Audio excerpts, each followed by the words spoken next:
மார்க்கம்னு சொல்லலாம். கிறிஸ்துவ மார்க்கம், இந்து மார்க்கம், இஸ்லாமிய மார்க்கம், புத்த மார்க்கம். அதாவது புத்த மார்க்கம்னா பௌத்த மார்க்கம். பௌத்த மார்க்கம், சீக்கிய மார்க்கம்னு சொல்லலாம். மார்க்கம்னா என்ன? வழி. நீ இந்த வழியாக செல். நீ செல்ல வேண்டிய இடத்துக்கு போகலாம். அப்படிங்கிறது தான் அதனுடைய மீனிங். எத்தனை பேருக்கு இது தெரியும்? ரயில்வே ஸ்டேஷன்லயே சொல்றாங்கல்ல, உங்களுக்கு தெரியும் இல்லையா?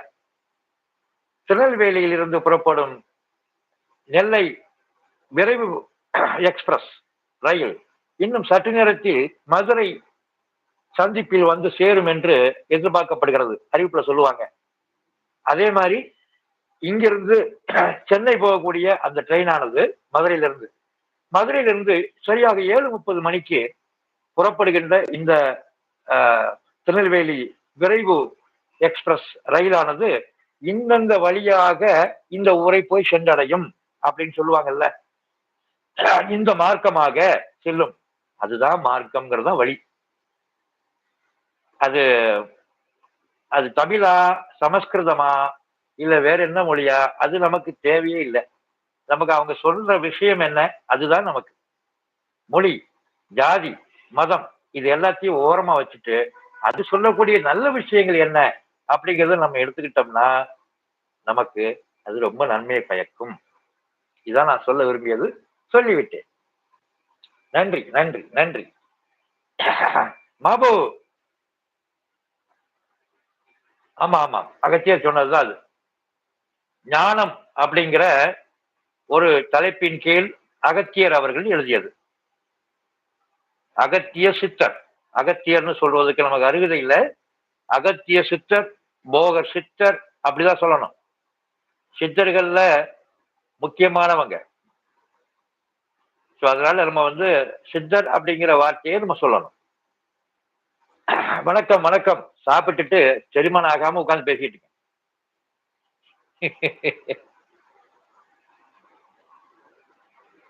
எனக்கு சொல்லணும்னு தோணுச்சு. அதனால இந்த ஒரு விஷயத்தை எடுத்து உங்களுக்கு சொன்னேன். இன்னும் பல விஷயங்கள் எழுதியிருக்கேன். அது இப்ப சொல்வதற்கு நேரம் இல்லை.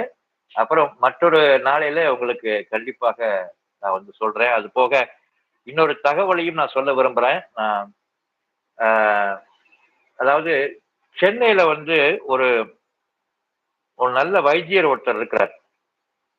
அவர் எனக்கு தெரியும். அவரு அந்த வைத்தியரை நான் நேர்லயே சந்திச்சிருக்கிறேன்.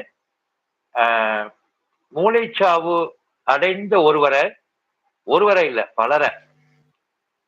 அவர் இறந்துட்டாரு அப்படிங்கிறதுக்காக வேண்டி உடல் உறுப்புகளை தானம் செய்துட்டு வீட்டில் உள்ளவங்க கண்ணீர் ஒட்டிட்டு போவாங்க. அவருடைய உடலை புதைச்சிருவாங்க. இதான் நடக்கும்.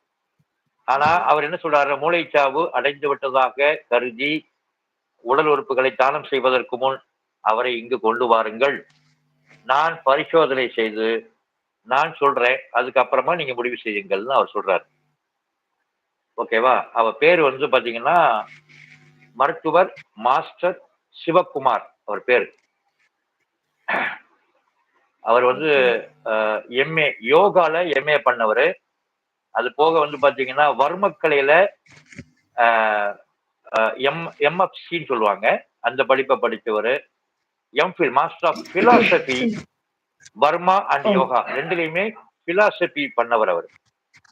அவர் பாத்தீங்கன்னா சென்னையில குளத்தூர்ல தன்னுடைய இது வச்சிருக்கிறார், ஒரு சிகிச்சை மையத்தை வச்சிருக்கிறார். அங்க நிறைய பேருக்கு நிறைய விதமான பிரச்சனைகள், மூளை சம்பந்தமான பிரச்சனைகள் இருக்கு இல்லையா, அதுக்கு போற அவர் அதுக்கான சிகிச்சை இலவசமா செய்து கொடுக்கிறார். பணம் கிடையாதுங்க, இலவசமா செய்து கொடுக்கிறார். வசதி படைத்தவங்களும் போகலாம், வசதி இல்லாதவங்களும் போகலாம், நடுத்தர வர்க்கத்தினரும் போகலாம், யார் வேணாலும் போகலாம். அவருக்கு ஒரு உயிரை காப்பாற்ற முடியுமா, அது போதும் அப்படின்னு நினைக்கிறாரு. அவருக்கு டொனேஷன் வருது. பெரிய பெரிய நபர்கள் அவரால் பயனடைந்தவங்க டொனேஷன் கொடுக்குறாங்க. அவர் நிலையத்தை ஏற்படுத்தியிருக்காரு, மருந்துகளை தயார் பண்றாரு.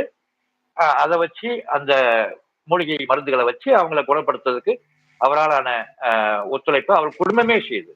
அவருடைய மனைவி, பையன், பிள்ளைங்க அத்தனை பேரும் செய்யறாங்க. இது குளத்தூர்ல இருக்கு. லக்ஷ்மிபுரம் எக்ஸ்டென்ஷன் அப்படின்னு சொல்லக்கூடிய ஒரு பகுதி சென்னையில குளத்தூர் பகுதியில இருக்கு.